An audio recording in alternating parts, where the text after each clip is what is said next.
Bonjour, c'est Rebelle. Aujourd'hui, cette séance de yoga consacrée au cycling, à la pratique du vélo, va s'axer plutôt sur le haut du corps. Les accessoires dont on a besoin aujourd'hui, c'est un bloc, une brique. Donc ça peut être ça peut être comme d'habitude, ça peut être un livre, un dictionnaire, quelque chose d'assez épais. On en a besoin que d'un aujourd'hui. Par contre, on pourra avoir besoin aussi d'une couverture ou d'un petit plaid ou d'un petit coussin. Donc n'hésitez pas à prendre ça à côté de votre tapis pour, avant la séance, avant de commencer. On y va, c'est parti. N'oubliez pas que, encore une fois, ce qui est important ici, c'est le souffle, de lier le mouvement au souffle, d'être conscient de ce qu'on est en train de faire, des sensations dans le corps. Aussi pour pratiquer justement par rapport à son corps, d'être juste, d'être honnête vis-à-vis de soi et vis-à-vis de sa pratique. On va commencer à genoux, à quatre pattes. Donc on vient de se placer, les poignets en dessous des épaules, les genoux ouverts à la largeur des hanches. Encore une fois, si vous avez besoin, si vous avez les genoux fragiles, n'hésitez pas, petite couverture sous les genoux pour les protéger. Et on va revenir dans une posture qu'on a déjà faite, mais qui est une posture vraiment qu'on peut utiliser à chaque pratique. Ici, c'est la posture du chat et de la vache. Donc, quand j'inspire, je vais envoyer le coccyx vers le ciel. Je vais creuser le bas du dos. Le milieu du dos, du coup, il y a mes côtes là qui descendent vers la terre. Je vais ouvrir mon cœur et du coup, mes omoplates vont se resserrer. Je vais éloigner mes épaules loin de mon cou et à la dernière seconde de mon inspire, je vais ouvrir la gorge et lever le visage vers le ciel, vers l'avant et vers le ciel. Quand j'expire, d'abord le coccyx vers la terre, puis le bas du dos qui s'enroule, le milieu du dos, je rentre le nombril, mes omoplates s'élargissent, je pousse la terre avec les mains, ça s'appelle posture du chat parce que c'est un peu comme un chat qui aurait peur. Et je rentre la tête à la dernière seconde. On le fait encore 3 fois. Et un peu plus rapide peut-être, mais essayez vraiment de faire d'abord bas du dos, coccyx,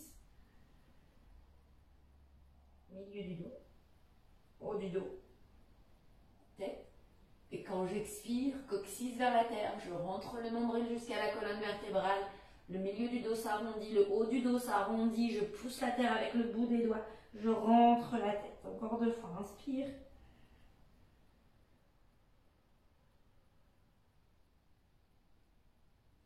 Expire.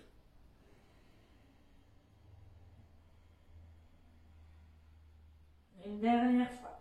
Inspire, on délie la colonne. On essaye de la rendre plus souple. Et expire. On enroule. Prochaine inspiration, je reviens à 4 pattes neutres. Et je vais marcher avec mes mains vers l'avant. Donc là, on a travaillé un peu la colonne, d'assouplir la colonne vertébrale pour un peu contrecarrer cette posture immobile du dos qu'on a sur le vélo. Et là, ici, on va avancer les mains. Et on va laisser, l'idée c'est de laisser le cœur glisser, fondre vers la terre. Donc, je peux poser mon front sur le sol ici. Mais si c'est trop bas, alors je peux prendre ma brique, mon bloc, mon dictionnaire et poser mon front dessus. Si c'est pas agréable, je pourrais même rajouter la couverture sous mon front. Et vraiment, l'idée ici, peut-être que le t-shirt est un peu large pour que vous puissiez voir, mais c'est vraiment mon cœur qui fond vers la terre et mes omoplates qui se resserrent. Si je travaille l'ouverture de mon cœur, alors je travaille mon dos. Si je travaille mon dos, je travaille l'ouverture de ma poitrine, de mon cœur. Si vous êtes à l'aise ici, alors pas de brique, pas de bloc. Et si vous n'avez pas de problème au cervical, vous pouvez aussi déposer le menton sur le sol. Allez, on a les fessiers qui pointent vers le ciel. Encore une respiration ici.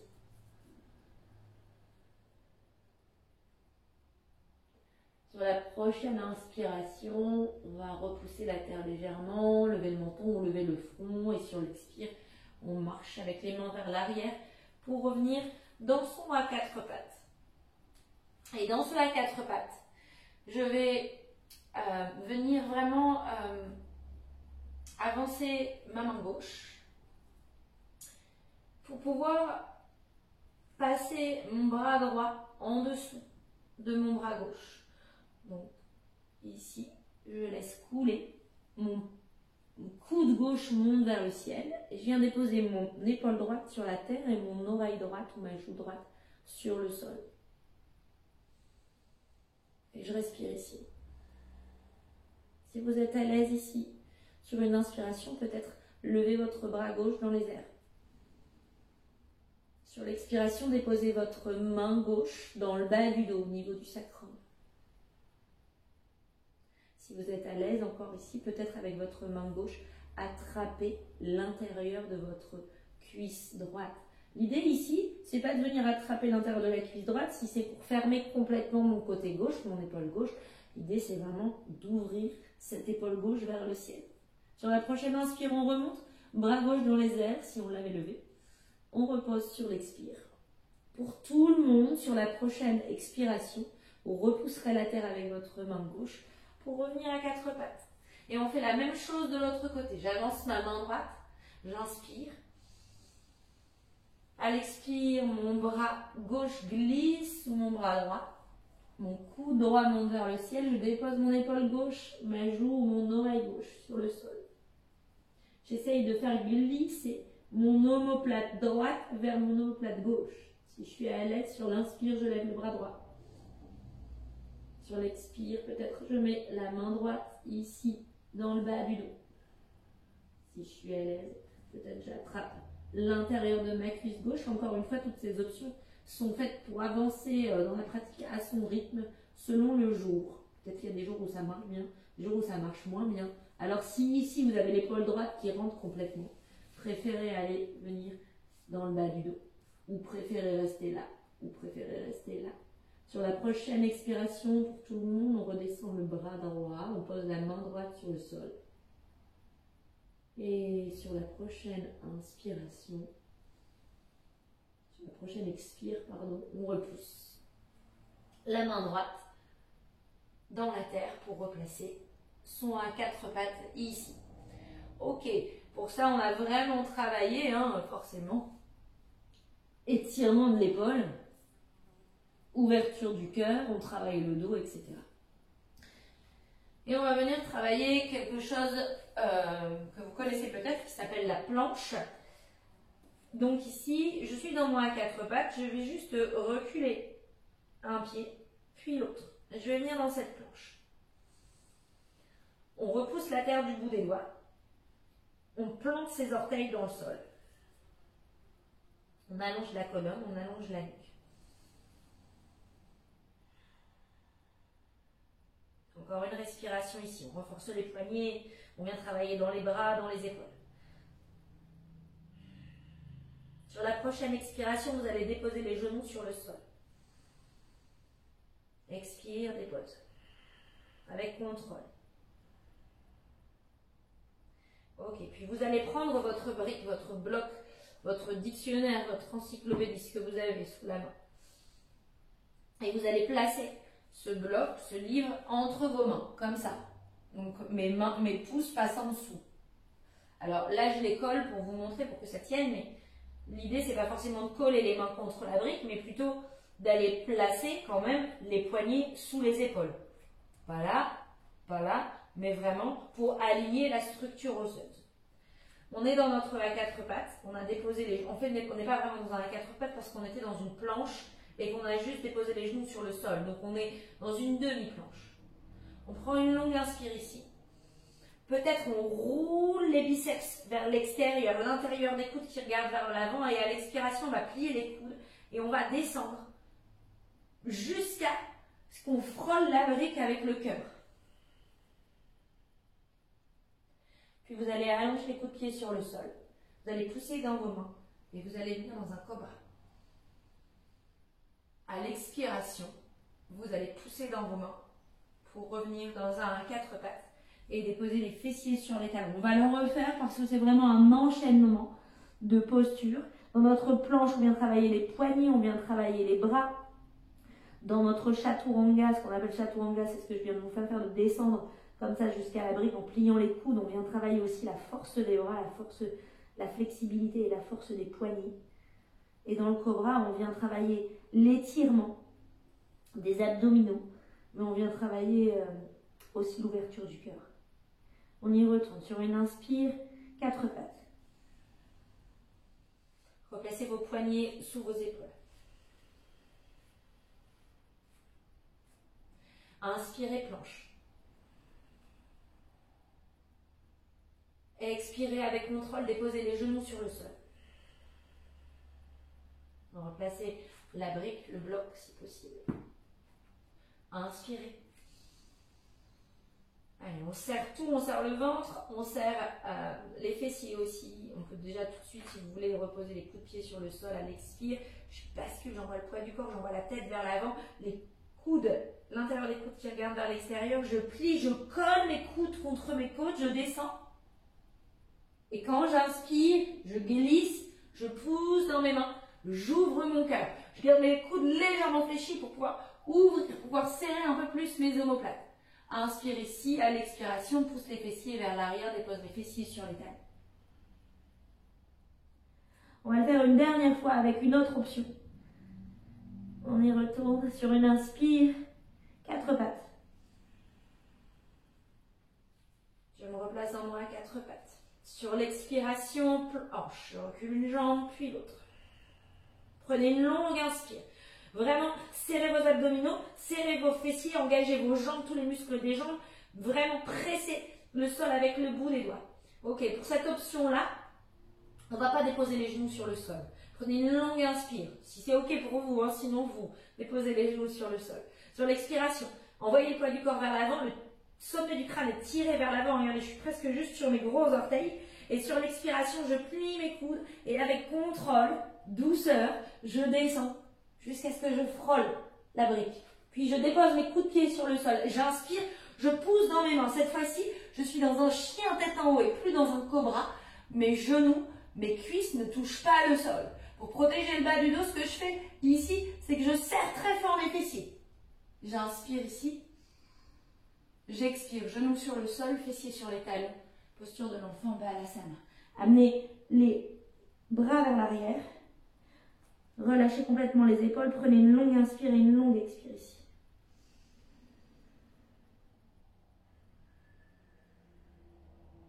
Et déposez le bout des doigts à côté des genoux ou à côté de la tête. Déroulez la colonne vertébrale, vertèbre par vertèbre.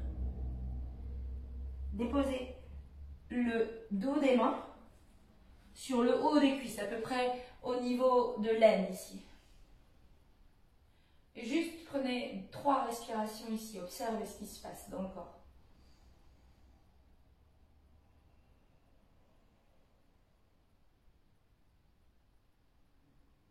Sentez l'énergie qui circule, la chaleur, les sensations dans le corps, peut-être les petites fourmis qui courent à droite à gauche.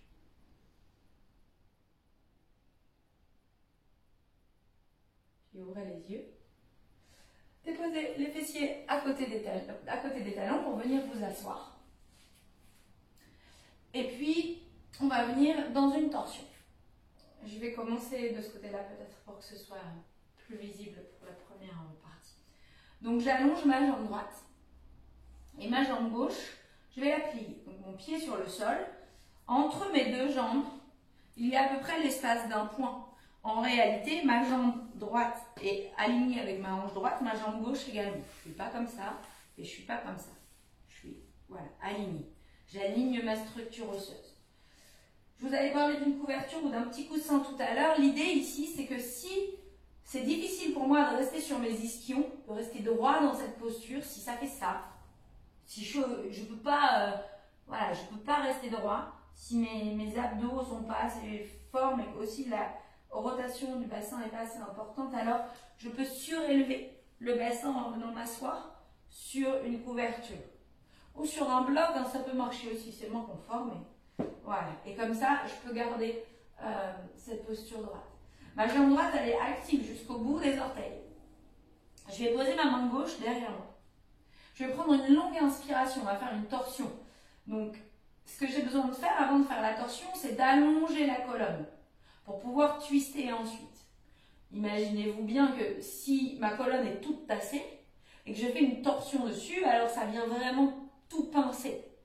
Donc l'idée ici, c'est de prendre une longue inspire et de penser d'abord à s'allonger, à se grandir, à élever le sommet du crâne vers le ciel. Longue inspire. À l'expiration, je vais passer mon bras droit autour de ma jambe gauche et je vais aller twister la colonne. À nouveau, longue inspire. Je m'allonge. À l'expire, peut-être je twiste un peu plus. Essayez pas de regarder trop derrière. Ici, l'idée c'est d'aligner cette torsion de la colonne dès qu'elle soit juste du bas du dos jusqu'au sommet du crâne. De ne pas se faire mal au cervical. Allez, encore une respiration. Vous avez remarqué, ma jambe droite, elle est toujours active. Longue inspire. Longue expire. Inspire. Et expire doucement, reviens, relâche. Ok, on change de jambe. Puis la jambe droite, on allonge la jambe gauche. Jambe gauche active, comme si je voulais que tout l'arrière de ma jambe touche le sol, même si ce n'est pas possible. En l'écart entre mes deux jambes, à peu près l'espace d'un point. Je place ma main droite derrière moi. Longue inspire. Je vais faire sans la couverture pour montrer aussi. Je m'allonge sur l'inspiration. À l'expiration, j'enroule ma jambe droite avec mon bras gauche. Je twiste. Et j'inspire, j'allonge. À l'expire, je twiste. Peut-être je gagne quelques centièmes de millimètres. Je me sers de mon bras droit hein, comme d'un tuteur aussi pour ma colonne ici.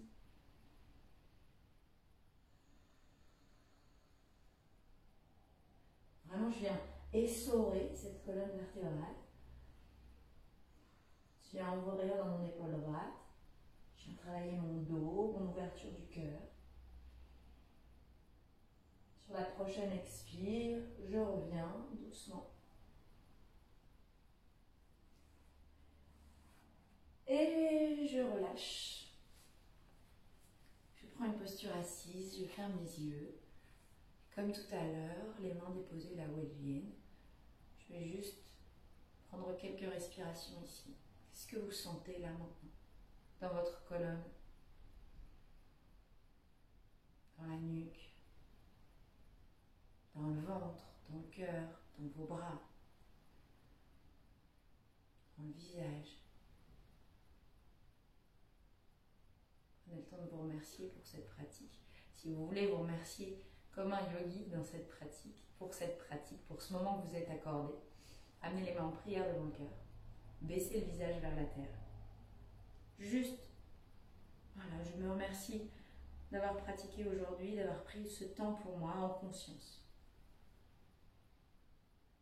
Puis vous relèverez doucement le visage et vous ouvrirez les yeux lentement.